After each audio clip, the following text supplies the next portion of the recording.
Well, hello, everybody, and welcome to our last first-time buyer Southern California housing market update for 2022.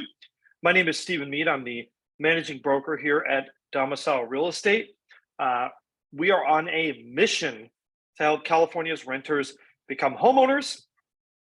This is actually a great time of year because my favorite real estate movie is all over TV. And of course, that movie is It's a Wonderful Life.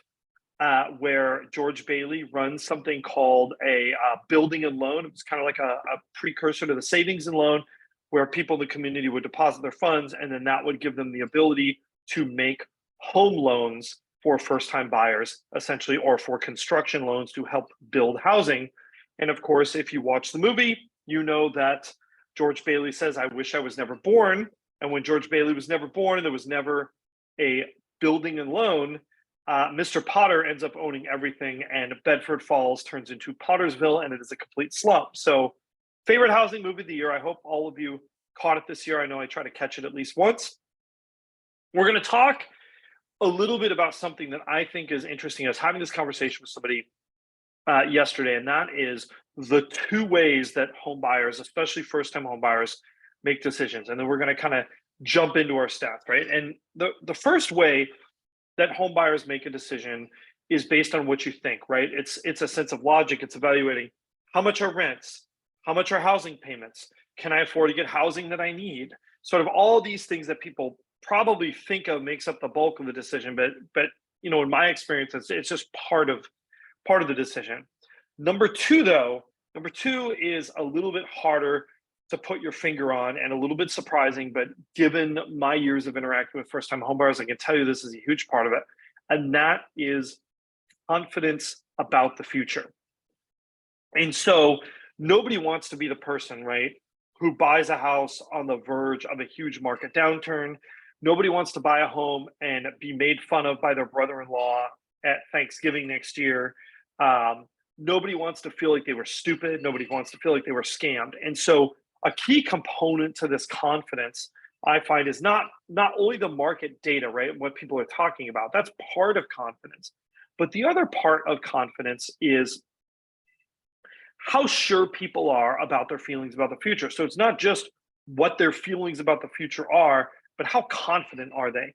And what do I mean by that? Well, I mean, if I told you 3 months ago, and I was going to say, what do you think it's going to be like in the next 3 months? A lot of people would be very uncertain about that. And that kind of results in that situation again, where they are not very confident about the future.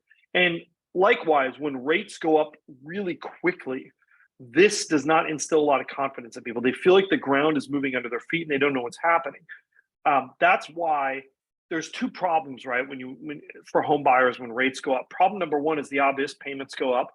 But problem number two is a little less obvious, and that's that lack of confidence and feeling like they don't really know what's going on or understand the market. And so I predict that second effect is actually going to fall away as things have kind of stabilized a little bit to some degree. I don't think we're going to go from, for example, 6% rates to 10% rates in the next 3 months, but that is exactly the level of change that we had earlier in 2022. So let's go ahead and get started. We're going to run through our stats and run through our slides here. So the very first thing we're looking at here is our closed prices. And again, I like to just give people a little bit of a refresher on this. This is Los Angeles and Orange counties. And this is something we call our entry-level pricing index. And we do this for both our entry-level single-family home, which is a 3-bedroom, 2-bath at the 25th percentile, which is halfway between the bottom and the median, and then our entry-level condo, which is a 2-bedroom, 2-bath. I think this is a good sort of proxy for that first-time entry-level home buyer market. And if you look here on both of these, we actually saw prices come back.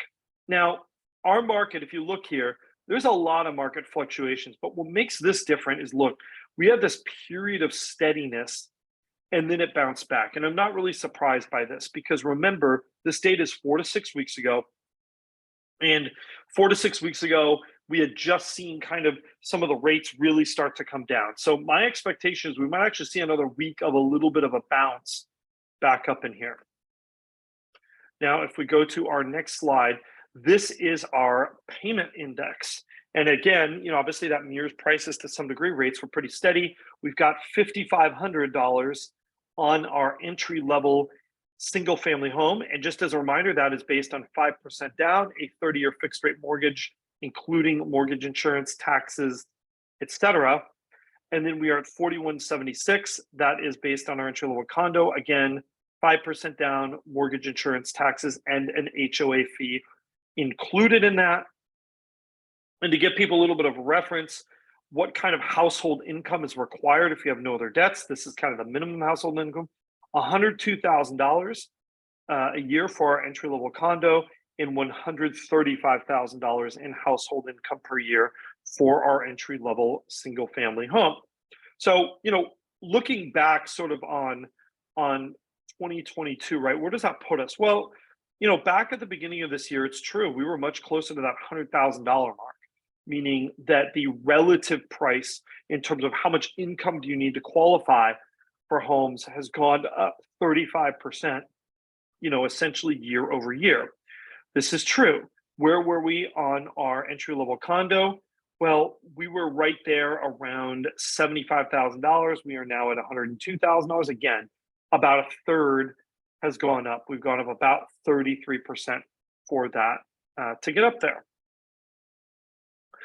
If we look at our, I want to go right back to this affordability just for a second. I think it's important to have some pretty decent perspective on this. Housing has been an area really that I think people have felt the pinch on inflation maybe more than some of the other things. And it's true right here. The numbers don't lie. Year over year, I mean, if inflation this year over year is around 7%, this is significantly more than that. But, and we don't have a chart for this, but I've looked at a couple of charts that have mapped this over time. Generally, housing costs go up faster than inflation. Now, there's a lot of reasons for this, right or wrong, but it's kind of a bit of an economic truth, right, in the long run.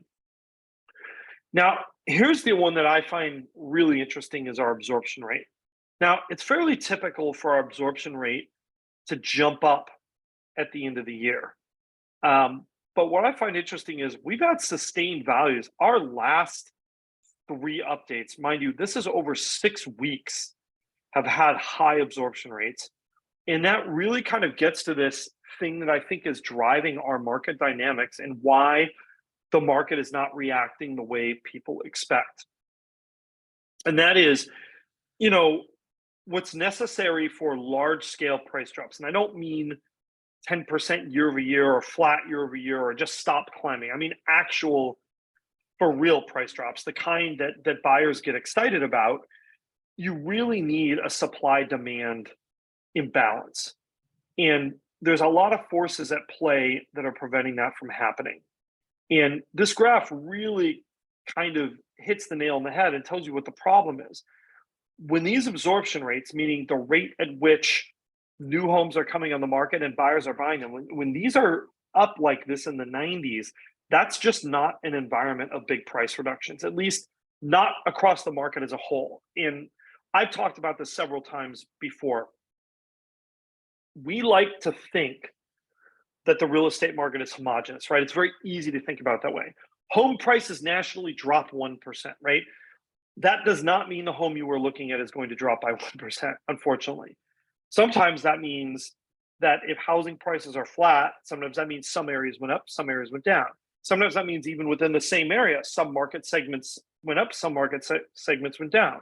Even within the same neighborhood and types of houses, that could mean the finished turnkey houses went up and the fixer homes went down. And so whenever we get these big market stats like this, I think it's very easy, when we're in a market where it's going up 20% a year, it's safe to say that everything went up to some degree. It may not have all gone up 20%, but it all went up to some degree. When these numbers are closer to flat, however, there's a lot more nuance to the market of what's happening. And that's why I really think it's important to have kind of a sense of strategy with a real estate professional. Gosh, I hope it's us if you reach out to someone, but if it's not, find someone who's really going to talk about your situation and what your options are for you in particular. if we look at our total inventory, this again kind of shows a little bit of the reason why we're not seeing, despite these higher payments. Remember, we just showed you that payments on housing are up 35% year over year for the payment on a median priced home. Why have prices not fallen to bring that into line? Well, look at our inventory.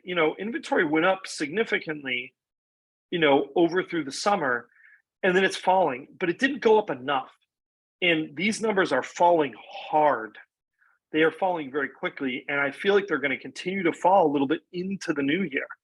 If you look at where were we last year, that first week of the new year was a huge bounce in inventory. I'm seeing more houses. Yes, there's some pent up inventory, things that people didn't want to list in the month of December, and those are going to hit that first week in January. But I got to tell you, I'm not seeing this huge inventory run up that is required for big price drops. And I just think that's kind of the long and the short of it right now. If we look at our 14 days still active, again, that number got way less competitive through the summer. Then it kind of just started to hang out in this range. We're almost at a relative low point actually for entry level single family home, and we've eased off our highs a little bit, but heading up on our entry level condos. Finally, if we look at our week supply of homes, right? This is relative supply. Now, this number does tend to be thrown off a little bit on the holidays, especially today. Anyone who was thinking of listing their home the last 2 weeks probably held off and told their agent to put it on the market yesterday or today. So this is bumping these numbers a little bit maybe, but I think this is going to be a short-lived little bump here. I think in 2 weeks, I'm going to come back to these numbers and they're going to drop back in this range here, right around 10 weeks of inventory. That is actually not a huge number. That's probably around a long-term kind of average number. We have been so used to a market that frankly has been extraordinary, that when markets that kind of have some normal attributes come out, we think that means something that it doesn't. And I know there's a lot of talk of quote unquote, something's got to give, right? And I feel that a little bit is 35% over year necessarily sustainable? No. And I don't have the graph in front of me, but the reality is we really didn't catch up that much since the end of the Great Recession versus inflation. I think our market did have some catching up to do in the late teens. So, in the grand scheme of things, I don't really know if things are as high as people think they are in the bigger picture. Write this in the comments. If you'd like to see us do an analysis on really how expensive is housing versus incomes, over the last 10 years and kind of do an update on that chart, I think that might be an interesting one to do. Write that in the comments. Give us the encouragement because it's going to take a decent amount of work to put that together. But I think that might be a special that's kind of worth it for taking a look at. So definitely write that in if that's of interest to you. And again, if you are considering buying your first home, and I hope you are, if you know somebody that you think should be, definitely pass these videos along to them, pass along their information. We would love to chat with them and provide you some of our expertise. Don't forget to like, subscribe, and hit that notification bell. Questions and comments, as always, we love them, and we'll see you again real soon.